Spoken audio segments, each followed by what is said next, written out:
चलिए जानते हैं देश दुनिया की सिलेक्टेड काम की बहुत ही महत्वपूर्ण सिलेक्टेड खबरों को सिर्फ 10 मिनट में 50 बड़ी खबरों को। लेकिन वीडियो को आगे बढ़ने से पहले अगर आप लोगों ने हमारे चैनल को अब तक सब्सक्राइब नहीं किया तो सब्सक्राइब करके नीचे का बेल आइकन को जो प्रेस कीजिए। कर्नाटक के मुख्यमंत्री सिद्धार्थ मौर्य ने कहा है कि एक त्रासदी है कि शिक्षित लोग अधिक संख्या में जातिवादी होते जा रहे। उन्होंने चेतावनी देते हुए कि समाज को धर्म और जाति के नाम पर विभाजित किया जा रहा है, जिससे असमानता बढ़ेगी। बिहार में सत्तारूढ़ जेडीयू ने बड़ा फैसला लेते हुए प्रदेश कमेटी और राजनीतिक सलाहकार समिति को भंग कर दिया। बिहार प्रदेश अध्यक्ष उपेंद्र सिंह कुशवाहा के निर्देश पर यह आदेश जारी किया गया। पूर्णिया में एयरपोर्ट बढ़ने के लिए आज मुख्यमंत्री नीतीश कुमार बैठक करने पूर्णिया गए हैं और साथ में एयरपोर्ट का निरीक्षण भी किया। प्रधानमंत्री नरेंद्र मोदी आज महाराष्ट्र के जलगांव के राजस्थान के जोधपुर का दौरा करेंगे। प्रधानमंत्री सुबह करीब 11:30 बजे लखपति दीदी सम्मेलन में हिस्सा लेंगे। शाम करीब 4:30 बजे प्रधानमंत्री जोधपुर में राजस्थान हाई कोर्ट के प्लेटिनम जुबली समारोह के समापन समारोह में मुख्य अतिथि होंगे। राजस्थान में पिछले दिनों से लगातार बारिश हो रही है। कई जिलों में बाढ़ और जल भराव की स्थिति बन गई है। बारिश का पानी चारों तरफ फैल गया है। जल जमाव की वजह से लोगों को आवाजाही में परेशानी हो रही है। लगातार 6 दिन अवकाश लोग चले जाएंगे छुट्टियां मनाने। हरियाणा चुनाव टालिए, चुनाव आयोग से भाजपा की मांग। कांग्रेस ने कहा हार मान ली। भाजपा की हरियाणा इकाई के निर्वाचन आयोग को पत्र लिखकर 1 अक्टूबर को होने वाले विधानसभा चुनाव को कुछ समय के लिए टालने का अनुरोध किया है।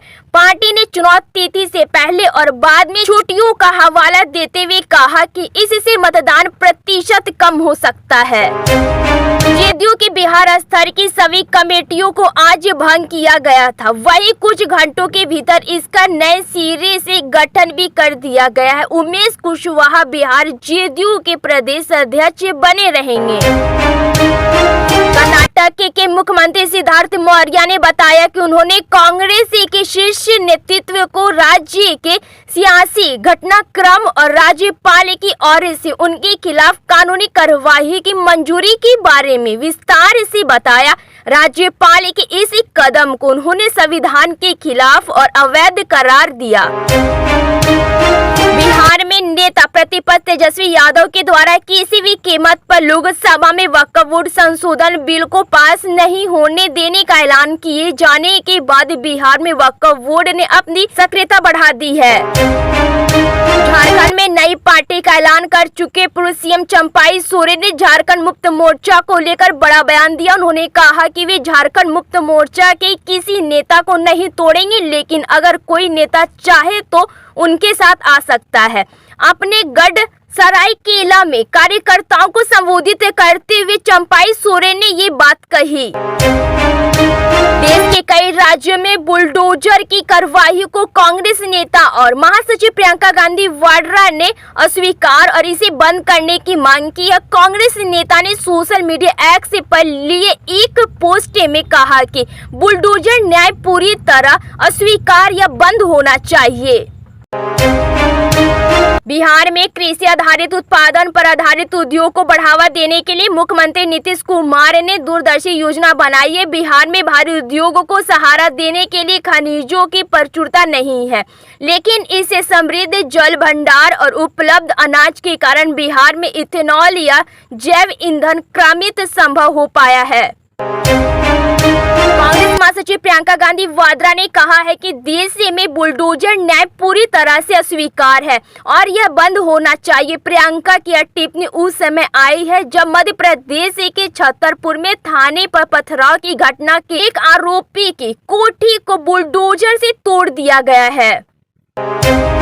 बिहार के उप मुख्यमंत्री सम्राट चौधरी ने संवाददाता सम्मेलन कर कश्मीर में होने वाले चुनाव पर कांग्रेस पार्टी और नेशनल कॉन्फ्रेंस पार्टी की संयुक्त प्रेस कॉन्फ्रेंस होने को लेकर सवाल उठाया है।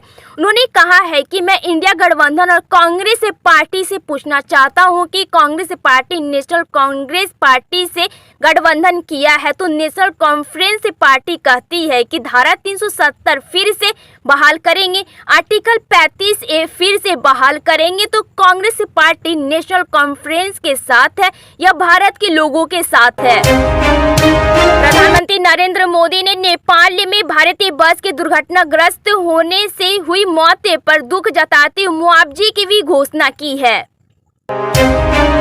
झारखंड के मुख्यमंत्री हेमंत सोरेन के विधानसभा चुनाव का बिजुल बजने से पहले बड़ा ऐलान किया है। हजारीबाग में मैया सम्मानी योजना के तहत मैयाओं के खाते में रकम ट्रांसफर करने के लिए आयोजित कार्यक्रम में उन्होंने कहा कि राज्य में दोबारा हमारी सरकार बनी तो प्रत्येक परिवार को सालाना 1 लाख रुपए तक की आर्थिक सहायता दी जाएगी। यह राशि डीबीटी स्कीम के तहत सीधे खाते में पहुंचेगी। हाल ही में यूपी में संपन्न हुए लोकसभा चुनाव में बीजेपी ने निराशाजनक प्रदर्शन किया था। पार्टी को मनचाही सीट नहीं मिली थी। जल्दी ही 10 विधानसभा सीटों पर उपचुनाव होना है। शिवसेना उद्धव बाला साहेब ठाकरे प्रमुख उद्धव ठाकरे ने महिलाओं के खिलाफ अपराधों और बदलापुर में 2 बच्चियों के यौन उत्पीड़न को लेकर कहा है कि यह दुख की बात है कि महिलाओं के खिलाफ अपराधों में शामिल दोषियों के खिलाफ कार्रवाई करने के बजाय महाराष्ट्र सरकार उनके साथ खड़ी है।